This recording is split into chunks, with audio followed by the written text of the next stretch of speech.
Drugs కేసులో నోటీసులు అందుకున్న వారిలో ఇవాళ హీరోయిన్ చార్మిని విచారిస్తుంది సిట్. అయితే తాను మహిళ అయినందున మహిళా అధికారులే విచారించాలని, అర్ధరాత్రి వరకు విచారించకూడదని, బ్లడ్ శాంపిల్స్ తీసుకోవద్దని హైకోర్టులో పిటిషన్ వేసింది చార్మి. దీనిపై తీర్పు వెల్లడించిన కోర్టు పలు కీలక మార్పులు చేసింది.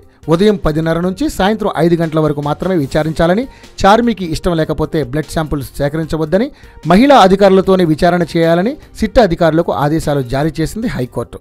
అయితే చార్మిని విచారించేందుకు 100 ప్రశ్నలతో కూడిన ప్రశ్నాపత్రం సిద్ధం చేసుకున్నారు సిట్ అధికారులు. ముఖ్యంగా కెల్విన్ ఇచ్చిన సమాచారంతో చార్మిని టార్గెట్ చేయనున్నారు.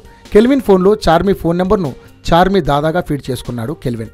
అంటే వీరిద్దరి మధ్య ఇంత చనువు ఎలా ఉంది, కెల్విన్కు సినీ ఇండస్ట్రీతో పరిచయం లేకపోయినా ఇంతటి సాన్నిహిత్యం ఎలా కుదిరింది అనే ప్రశ్నలతో ఉక్కిరి బిక్కిరి చేయనున్నారు.